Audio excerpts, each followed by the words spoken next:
Here is something that happens to almost every English learner at some point, and honestly, it happens to native speakers too. But for learners, it can feel particularly frustrating. You are in a conversation. You are listening carefully. You are following along. And then someone starts talking, and they go on a little detour, a side story, a related example, a small digression about something connected. And you follow them into the detour, and then a little further into it, and then a little further still. And by the time they come back to their main point, you've lost the thread. You're not sure what the main point was anymore. You're not sure what all of that was building toward. And you feel slightly embarrassed because everyone else seems to have followed it perfectly. And you're sitting there trying to quietly piece things back together while the conversation moves on without you. If that has happened to you, and I really do think it happens to almost everyone, then today is a very good day to be here. Because today, we are going to talk about exactly that, about how English speakers leave their main point, wander around for a bit, and then come back to it. And more importantly, about the specific words and phrases they use when they return. The signals that say, okay, we've been on a little journey, but now we're back. Here is the thing I was actually trying to tell you. Welcome back. I'm Alex, and this is English in Fluency, the channel where we take real, living English apart and help you understand it from the inside out, not the polished, simplified version, the actual version, the one with tangents and digressions and stories that loop back on themselves and conversations that wander before they find their way home. Because that is how people actually talk. And if you want to really follow English conversations, not just the easy, straight-line ones, but the rich, layered, human ones, you need to understand how speakers navigate their own ideas, how they go off on a side road, and how they find their way back. And crucially, how they tell you they're back. Today we're going to follow a character named Elena through several days of real-life conversations. Elena is 28. She works in project management at a logistics company. Her English is genuinely strong. She has been working hard at it for years, and it shows. She can write excellent emails. She can present clearly. She can have long, comfortable conversations in English without much strain. But she has one specific thing that still trips her up. When people talk in a non-linear way, when they bring in examples and tangents and side stories before arriving at their main point, she sometimes loses the thread. She follows the digression, but forgets where it started.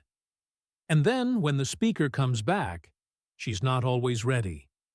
She misses the return signal and doesn't immediately recognize that the main point has just arrived. Elena's colleague and friend is a man named James. James is 31, thoughtful, a great talker, and someone who, Elena has noticed, speaks in a naturally structured way even when he's being casual. He weaves in stories and examples and personal details, but he always comes back. And you can always tell when he's coming back because he uses clear, consistent language to signal it. Elena has been paying attention to this about James for weeks, trying to understand how he does it, trying to learn the pattern. There's also a character named Helen. Helen is the senior manager in Elena's team. She is 52, extremely experienced, and the kind of speaker who fills every sentence with meaning. Helen often speaks in long, complex turns. She builds her points carefully, layer by layer, through examples and context, and background information, and then she lands the main point at the end. If you follow her all the way, the payoff is enormous. If you lose the thread halfway through, you miss something important. Listening to Helen has been one of the most challenging and most educational experiences of Elena's professional life. And finally, there's a newer colleague named Sam. Sam is 25, enthusiastic, and someone who speaks very naturally, which means, among other things, that Sam goes on tangents constantly, without always realizing it, and sometimes struggles to find the way back to the main point. Sam is not unclear or disorganized. Sam just thinks out loud. And thinking out loud in English means the path from start to finish is sometimes scenic. And Elena, who is trying to develop her ability to follow returning speakers, finds conversations with Sam genuinely instructive, because Sam's digressions are vivid and human and completely unpolished, and following them requires a different kind of listening than following Helen or James. Let's begin. It's a Monday morning. Elena arrives at the office and finds James already there, making coffee. He looks up and says, "Hey, good weekend?" Elena says yes, asks the same, and James starts to tell her about his Saturday. He went to a market with his sister. They found this unusual food stall. The person running it was fascinating, had lived in 4 different countries. The food was incredible. His sister bought too much, and they had to carry it home on the bus, which was ridiculous. And then James pauses, smiles, and says, "Anyway, the reason I mention the market at all is that I ran into David there. You know David from the Henderson account? He told me something about the new contract that I think you'll want to know before the meeting this afternoon." And there it is, the return. The whole market story, the sister, the food stall, the interest in vendor, the bus journey home. All of that was context. Background. The scenic route to the destination, which was, I ran into David, and David told me something important. And James used one specific phrase to signal the return. The reason I mention this at all is. That phrase is a classic return marker. It says, I know I've been on a journey. Here is why I took you on it. Here is what it was actually about. Elena caught it. She was ready. She said, "David from Henderson." "Yes." "What did he say?" And the conversation moved exactly where James needed it to go. This is the kind of moment we're training your ear for today. The digression itself isn't the problem. Digressions are natural. They're human.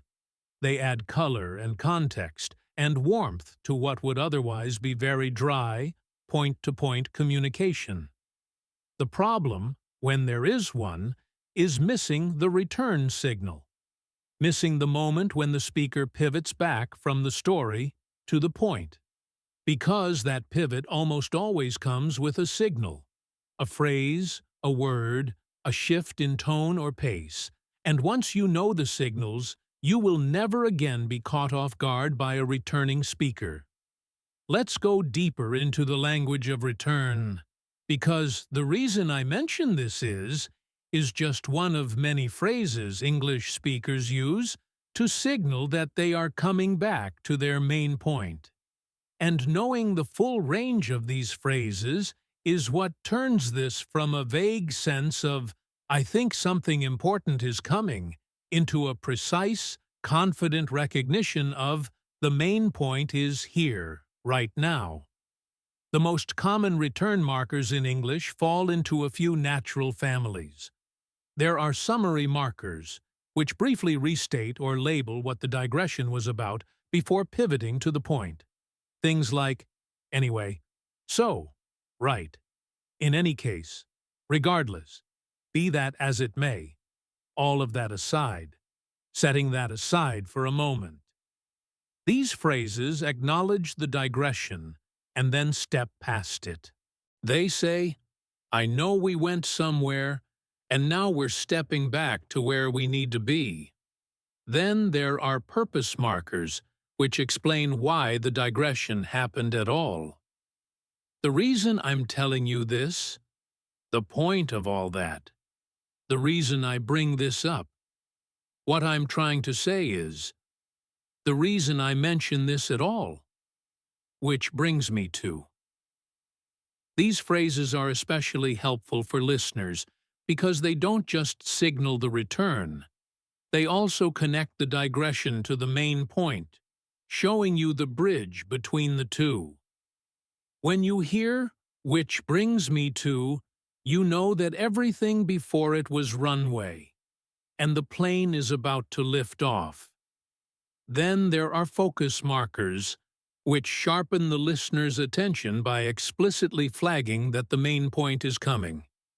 The real point is, the thing is, the key thing here. What really matters is what it really comes down to. The bottom line is, the main thing I wanted to say, what I actually wanted to tell you. These are urgent phrases. They say, everything else was secondary. This, right here, is what you need to hold on to. And then there are position markers, which tell you where you are in the structure of what's being said. So, to get back to what I was saying, coming back to the original point, going back to what I mentioned earlier, to return to what I was saying, back to the main question, which is where I started. These phrases are especially useful in longer, more complex conversations, presentations, lectures, meetings, where the speaker has been away from the main point for a significant amount of time and needs to remind both themselves and the listener where they were. Elena knows some of these from her English study, but she's never thought about them as a category before, as a family of phrases with a shared function.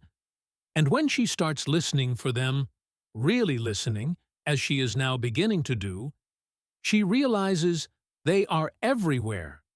In James's conversations, in Helen's presentations, in Sam's enthusiastic wandering monologues, in podcasts and meetings and phone calls and casual chats over lunch.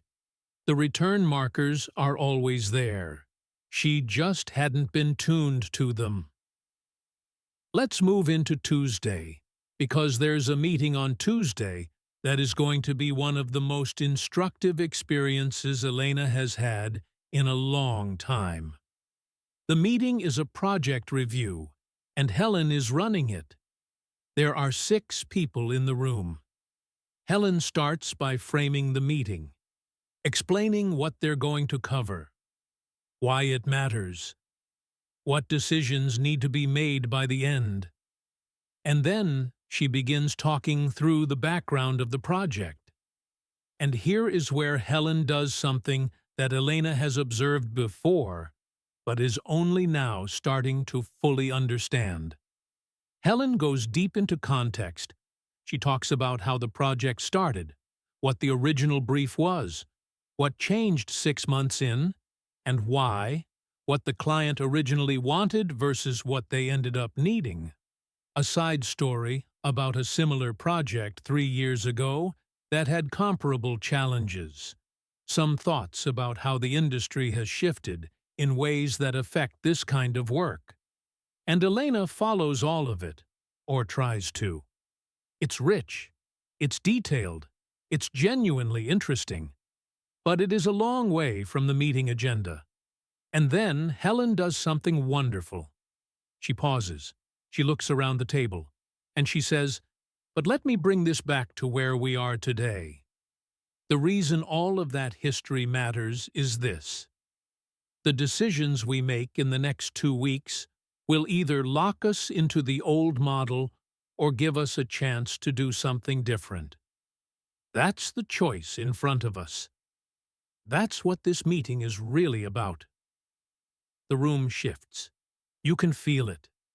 Everyone comes forward slightly, because Helen has just done what the best communicators always do. She took you on a journey, and then she brought you exactly back to where you needed to be. And she told you why the journey mattered. Let me bring this back to where we are today, is the return signal. The reason all of that history matters is the purpose marker.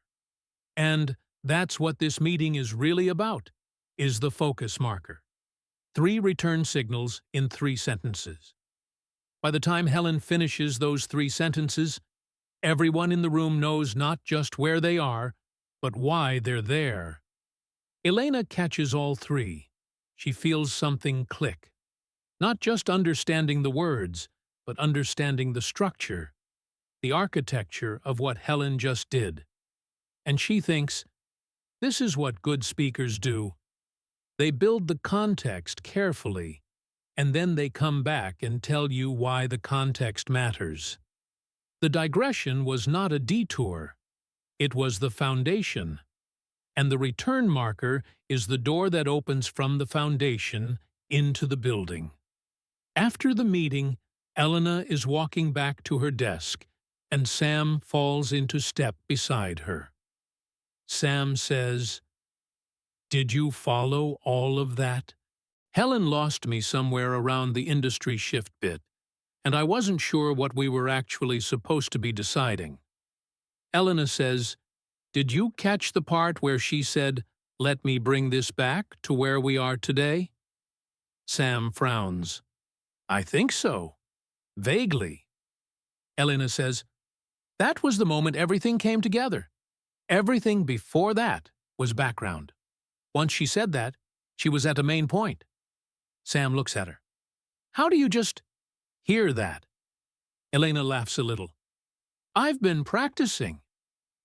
This exchange matters, because it shows the difference between a listener who is waiting passively for understanding to arrive and a listener who is actively tracking structure. Sam was listening to Helen's content, all the history, all the context, all the examples, and getting gradually more lost as the distance from the main point grew. Elena was listening to the structure, tracking where they were in the conversation, watching for return signals, waiting for the moment when the speaker would tell her where to put her full attention. Both listeners were present. Both were trying. But one had a map, and one didn't. Now let's go a little deeper on something that I think is really important to understand about why speakers use digressions in the first place. Because it's not random. It's not carelessness. There are real reasons why people move away from their main point before returning to it. And understanding those reasons will help you anticipate when a return is coming, which makes it much easier to catch the return signal when it arrives. The first reason is context building. Some points only make sense if you understand the background. If Helen had opened the meeting by saying, "We need to decide whether to stick with the old model or try something different in the next 2 weeks," without any of the history and context she provided, the decision would have felt abstract and unmoored. The digression was necessary. It made the main point meaningful. Speakers who do this well are not wandering. They're building. They're constructing the foundation before they lay the floor. The second reason is emotional preparation. Sometimes a speaker needs to ease the listener into a difficult or complex main point by starting with something familiar, something gentle, something that establishes rapport and good feeling. They prepare the listener emotionally to receive something harder. This is especially common in personal or sensitive conversations. A friend who wants to tell you something difficult might spend 5 minutes talking about something easy and warm before they get to the real thing. And when they finally do get there, when they say, "Actually, the reason I wanted to talk to you, the warmth that came before is not irrelevant. It's part of the communication. It says, I trust you, and I wanted to be in a good place with you before I said this." The third reason is credibility building. In professional or expert contexts, speakers often go through background, evidence, and examples before stating their main point.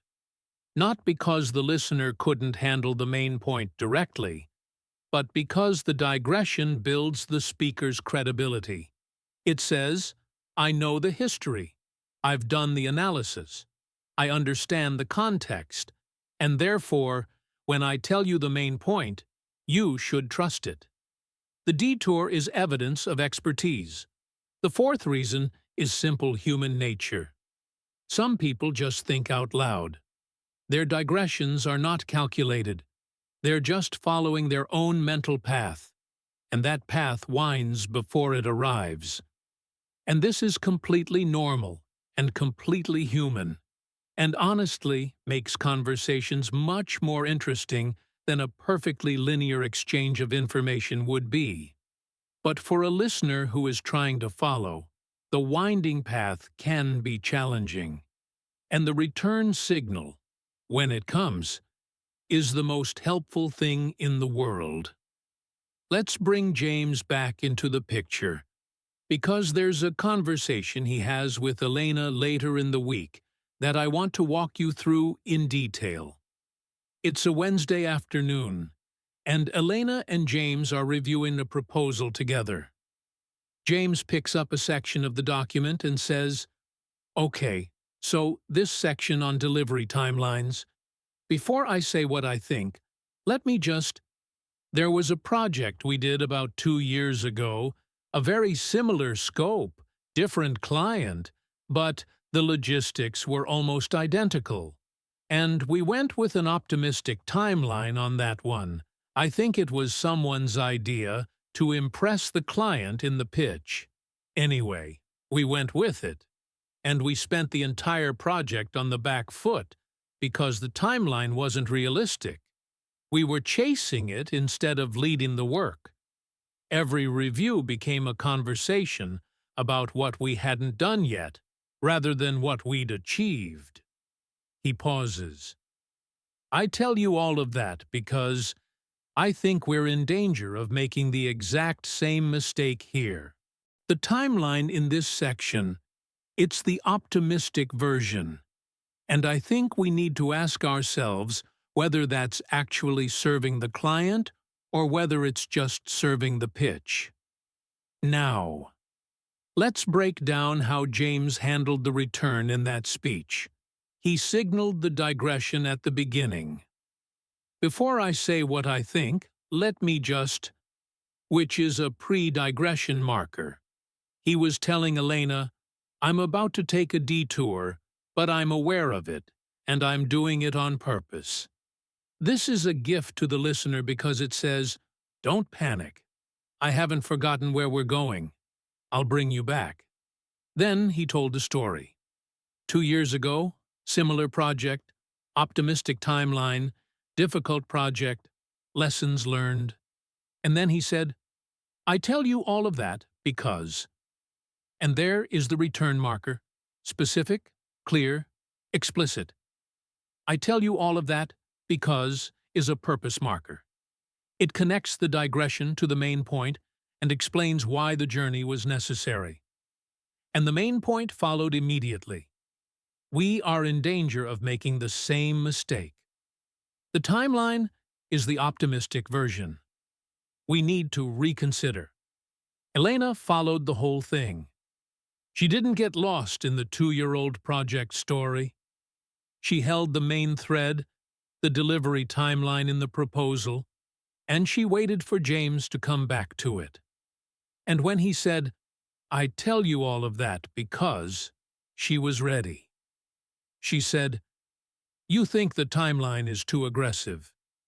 And James said, "I think the timeline is what we want to be true, not what we know to be true." Yes. And they got to work on fixing it. This is the payoff of this kind of listening. Not just following the conversation, but being ready for the main point the moment it arrives. Being in position. Having held the thread through the digression, so that when the return comes, you can grab it immediately. Let's talk about something a little different now. Because so far, we've been looking at digressions that speakers are mostly in control of. They went on the detour consciously, and they came back consciously, with clear return signals. But there's another kind of digression that happens in real conversations, and it's messier. It's the digression that the speaker half loses themselves in, where they went off on a tangent, and the tangent was interesting, and the tangent led to another tangent, and somewhere in there, the original main point got genuinely a little misplaced, and the return, when it comes, is more effortful, more searching. The speaker has to find their way back, not just walk back. Sam is the best example of this in Elena's life, and Elena has started to find Sam's conversational style genuinely fascinating, because it is the most human, the most unpolished, and in some ways the most instructive version of the digression and return pattern.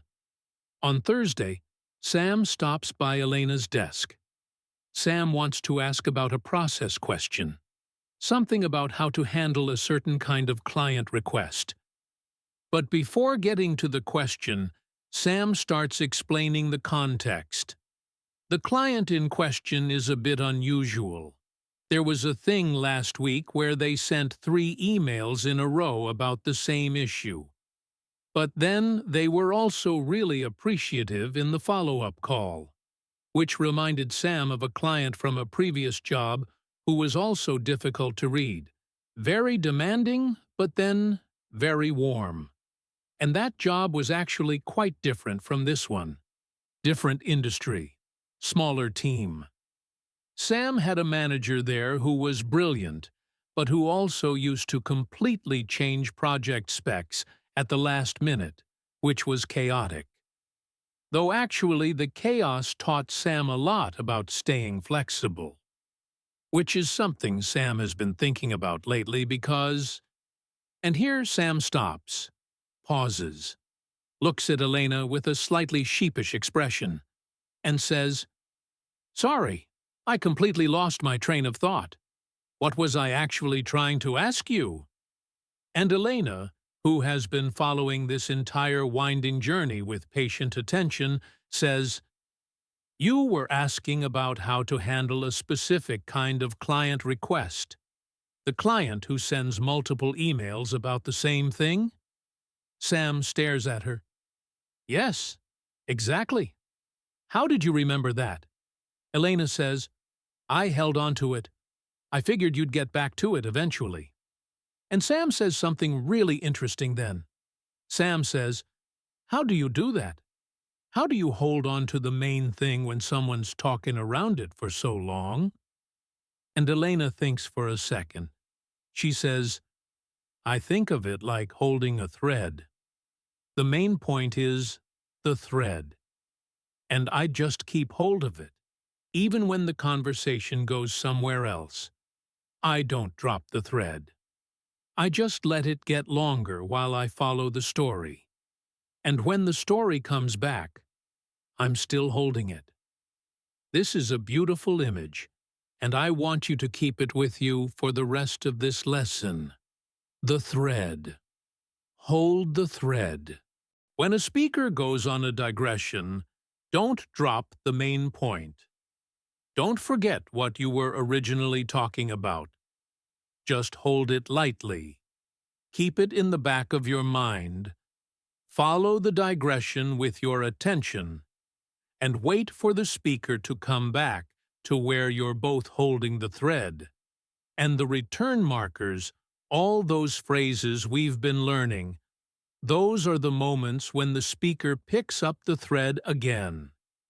When they say anyway, when they say the point is, when they say which brings me back to, when they say I tell you all of that because, they're reaching for the thread. They're coming back to it. And because you never let go of it, you're right there when they return. Let's talk about one more important aspect of this topic, and that's what happens when a speaker doesn't come back clearly, when the return is unclear or absent. Because this does happen. Not all speakers are as structured as Helen or as self-aware as James. Some speakers drift and don't quite find their way back, or they come back incompletely. They mention the main point, but don't fully complete it, or they assume you've followed the thread when you haven't quite managed to. And in these situations, you need a different set of tools. Not just listening tools, but response tools. The most important thing you can do when a speaker hasn't come back clearly to their main point is to ask a clarifying question. But not just any clarifying question. A specific kind that gently invites the speaker to return. Something like, "So, if I'm following you, the main thing you're saying is," or, "Going back to where we started. Are you saying that?" Or, "I want to make sure I got the main point. Was it that?" These questions do two things simultaneously. They show the speaker that you were listening, that you were holding the thread, and they invite them to confirm or clarify the main point, which benefits both of you. Elena uses exactly this technique in a conversation with Sam on Friday. Sam has been explaining a complicated situation, a supplier issue that involves several different departments and a lot of back-and-forth emails and a meeting that went slightly sideways. The story has been long, it has been detailed, it has had several tangents, and at the end of it, Sam looks at Elena and says, "So yeah, that's pretty much the situation." Which is not really a conclusion. It's more of a trailing off. And Elena, rather than nodding and pretending she got it, says gently, "Okay, so just to make sure I followed that. The core problem is that the supplier missed the deadline because of a miscommunication about specs. Is that right? And the question is how to address that with them without damaging the relationship?" Sam blinks. "Yes, exactly. That's exactly it." Elena says, "Okay, in that case, I think the first thing to do is..." And the conversation becomes useful and productive almost immediately. Because Elena took the digression seriously, held the thread throughout, and when the speaker didn't come back clearly, she brought the thread back herself. She found the main point and named it gently, and gave Sam the chance to confirm it. That's collaborative listening at its best. Now let's do our practice section. Because everything we've covered today, the return markers, the types of digressions, the thread metaphor, the clarifying question technique, all of it only becomes real when you practice it with real English audio. So here are 5 exercises that will turn this lesson from knowledge into skill. The first exercise I want to give you is what I call thread holding. It's the simplest and the most foundational. The next time you listen to any English audio that features a speaker who goes on digressions, a podcast, a storytelling show, a long interview, a speech, practice holding the thread. As soon as you identify the main point or main question at the beginning, hold it consciously. Give it a label in your mind. This is what we started with. This is what we're going to come back to. and then follow the digression with your attention while keeping the label in the back of your mind. Don't abandon the label. Don't replace it with the digression topic. Hold it. And when the speaker returns, notice how much easier it is to receive the return when you've been holding the thread all along. The second exercise is return marker spotting. As you listen to any English audio, listen specifically for the moment of return. Listen for anyway. The point is, the reason I mention this, which brings me back to, to return to what I was saying. But the main thing is, what I actually wanted to say, the bottom line. Every time you hear one of these phrases, note it. Pause the audio if you need to. What was the digression about? What is the main point that the speaker is returning to? How does the return marker bridge the two? Doing this exercise even a few times will permanently change your sensitivity to return language in English. The third exercise is digression mapping. This is a slightly more analytical exercise, and it's great for understanding the structure of longer pieces of speech. A talk, a lecture, a presentation. As you listen, try to map the structure on paper or in your mind. Main point. Digression 1. Sub-digression. Return. Main point again. New digression. Return. And so on. Seeing the structure visually, even just as a rough sketch, helps you understand how complex speech is organized, and it shows you that even the most wandering speaker is usually working towards something. The map makes the wandering purposeful. The fourth exercise is reconstruction practice.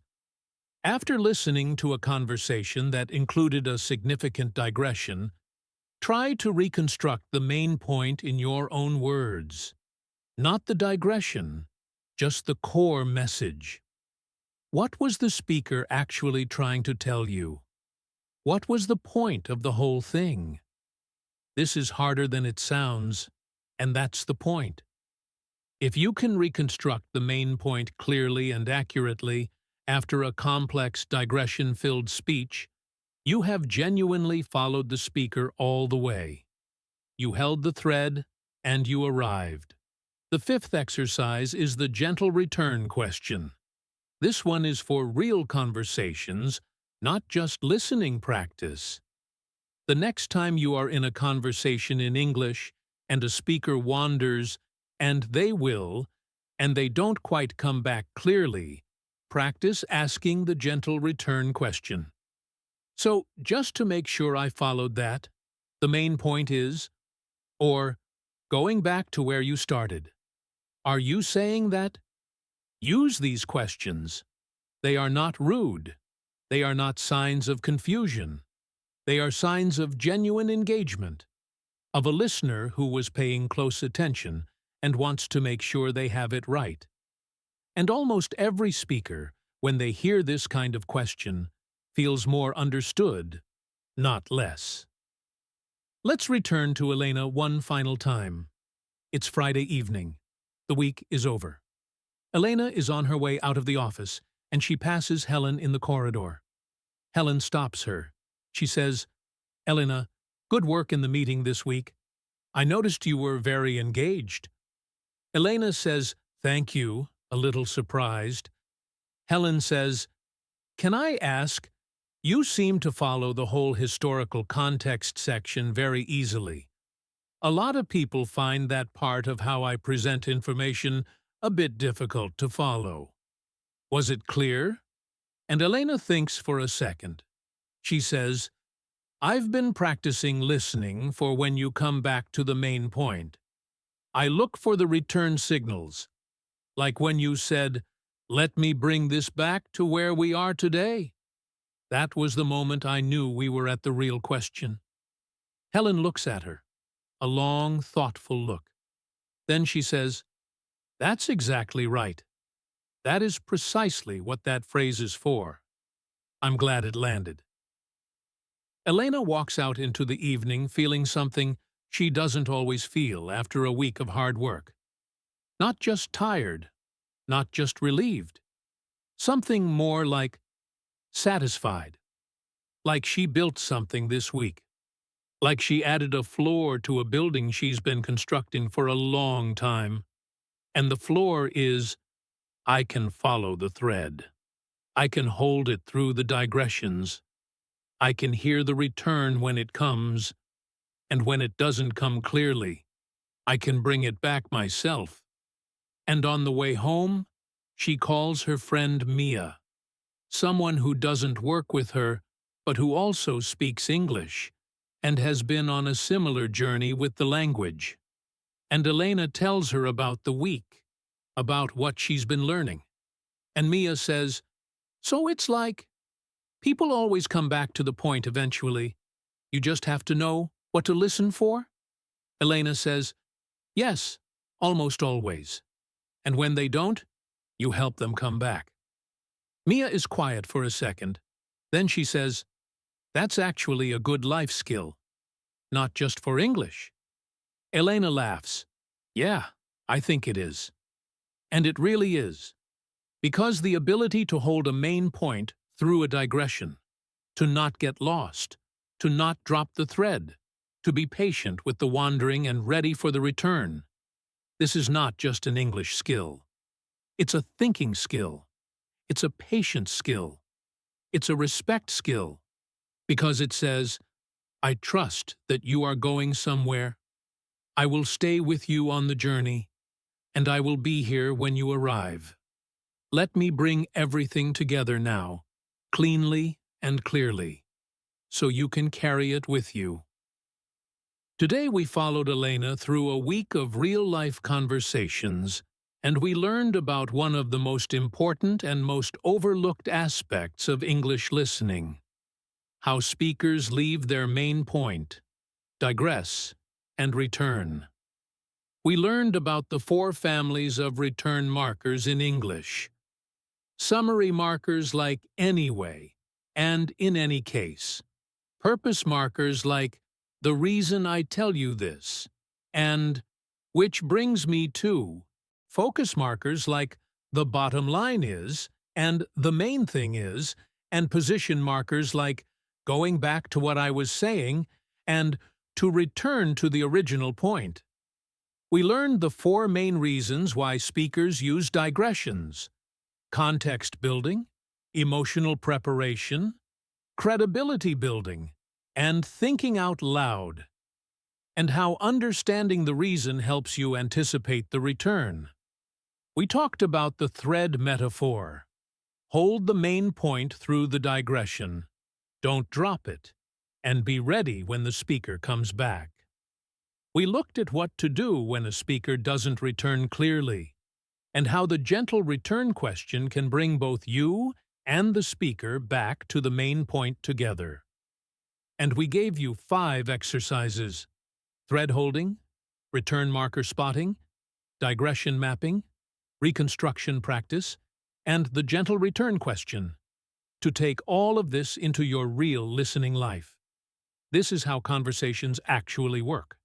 They wind, they loop, they digress, and they return. And the listener who knows how to follow that path, who holds the thread and hears the signals, gets so much more from every conversation than the listener who is just trying to keep up. You are becoming that listener. Right now, today, by being here and paying this kind of attention. If today's lesson helped you see something you'd been missing, if it gave you a new tool for following the conversations that used to leave you behind, please share it. Share it with someone in your life who's working on their English, who sometimes sits in conversations feeling half a step behind, who wants to finally really follow where the speaker is going all the way to the end. English in Fluency exists for all of you, and we have so much more ahead. Please subscribe so you never miss a new lesson. Every episode on this channel is built with care, with real situations, with the kind of depth that makes things actually stick. And we are just getting started. This is Alex from English in Fluency. Thank you for being here today, for holding the thread all the way through. I'll see you in the next one. And until then, hold the thread, hear the return, and follow every conversation all the way home.